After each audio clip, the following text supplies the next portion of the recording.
प्यारे बच्चों, मैं विनीत पांडे, आपका हिंदी अध्यापक, आज आप सभी के लिए हरिशंकर परसाई का प्रेमचंद के फटे जूते नामक पाठ लेकर उपस्थित हूँ।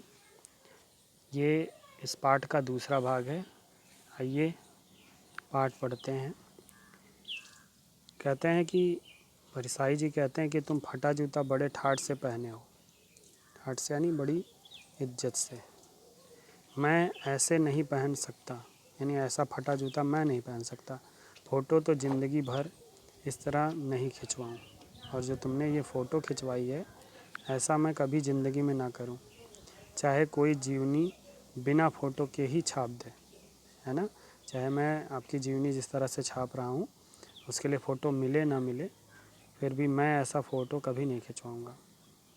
तुम्हारी यह व्यंग्य मुस्कान मेरे हौसले पस्त कर देती है ना। पस्त कर देती यानी मुझे हताश कर देती है, मेरे हौसले गिरा देती है। क्या मतलब है इसका? कौन सी मुस्कान है यह? कवि प्रश्न करता है। क्या होरी का गोदान हो गया? क्या होरी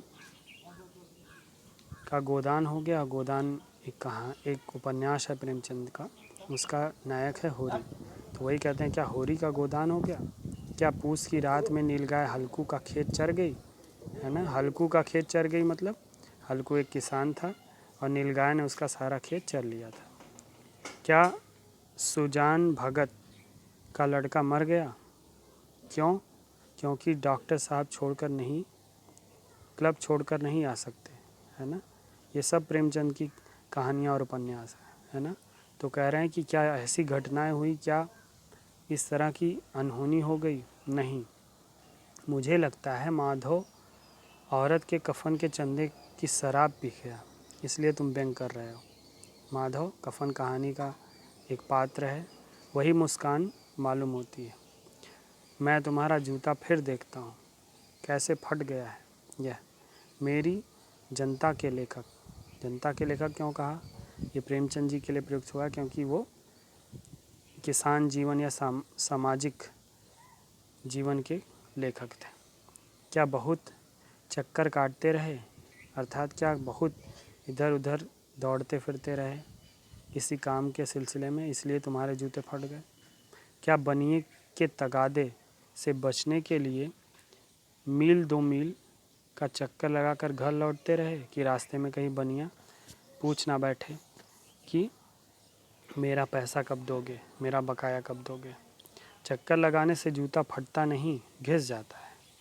फिर लेखक स्वयं ही अनुमान लगाता है, स्वयं ही उसको भान होता है, याद आता है कि जूता चक्कर लगाने से नहीं फटता, वो तो घिसता है चक्कर लगाने से। कुंभन दास का जूता भी फतेहपुर सीकरी जाने आने में घिस गया था। कुंभन दास एक संत थे, है ना। उसे बड़ा पछतावा हुआ। उसने कहा, आवत जात पनैया घिस गई, बिसर गयो हरिनाम। तो उन्होंने ये कहावत कही कि वहाँ आते जाते, यानी फतेहपुर सीकरी का चक्कर लगाते मेरे पैरों के जूते घिस गए, पर मुझे हरि नाम यानी ईश्वर का नाम क्या हो गया, बिसर गया यानी भूल गया। तो कह रहे हैं, और ऐसे बुलाकर देने वालों के लिए कहा था, जिनके देखे दुख उपजत है तिनको करीबों परे सलाम। कह रहे हैं कि जिनको देखने से ही दुख उत्पन्न होता है या जिनको मिलने से ही दुख उत्पन्न होता है, उनसे दूर ही रहना अच्छा है। चलने से जूता घिसता है, फटता नहीं। फिर से वो अपनी उसी बात पर वापस आते हैं। तुम्हारा जूता कैसे फट गया? ये तो घिसा नहीं है। मुझे लगता है तुम किसी सख्त चीज़ को ठोकर मारते रहे हो। कोई बुराई है, कोई सामाजिक कुरीति है, कोई चीज़ जो परत सदियों से जम गई है, वही समाज की बुराई। उसे शायद तुम ठोकर मार मार कर अपना जूता फाड़ लिया है तुमने। कोई टीला, है ना, कोई टीला था जो रास्ते पर खड़ा हो गया था, उस पर तुमने अपना जूता आजमाया है, यानी उसको धक्का देने के लिए, उसको ठोकर मारने के लिए कोई समाज की बुराई रूपी टीला था जिसे तुमने ठोकर मारने में अपने जूते फाड़ लिए।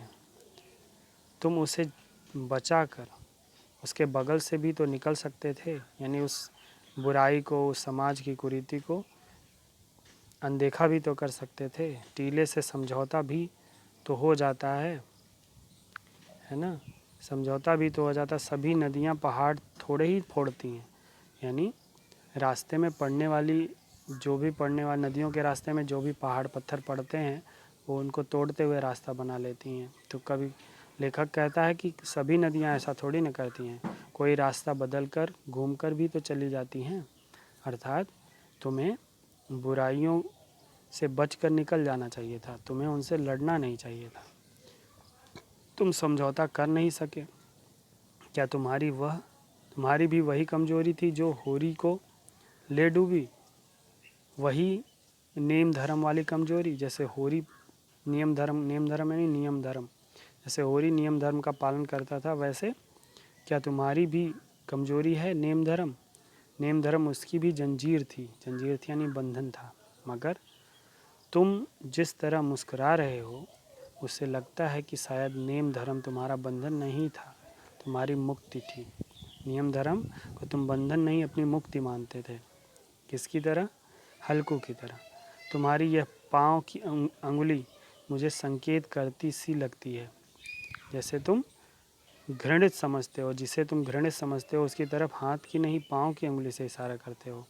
अर्थात तुम समाज की इन बुराइयों को इतना घृणित समझते हो कि तुम्हें पैर की अंगुली उससे हाथ की अंगुली से उसे इंगित करने में अच्छा नहीं लगता, इसलिए तुम उसे पैर की अंगुली से इशारा करते हो। तुम क्या उसकी तरफ इशारा कर रहे हो जिसे ठोकर मारते मारते तुमने जूता फाड़ लिया? मैं समझता हूँ तुम्हारी अंगुली का इशारा भी समझता हूँ और यह व्यंग मुस्कान भी समझता हूँ। तुम मुझ पर या हम सभी पर हंस रहे हो, यानी हमारे समाज पर हंस रहे हो, उन पर जो अंगुली छिपाए और तलुए घिसाए चल रहे हैं, यानी जो दिखावा कर रहे हैं, उन पर जो टीले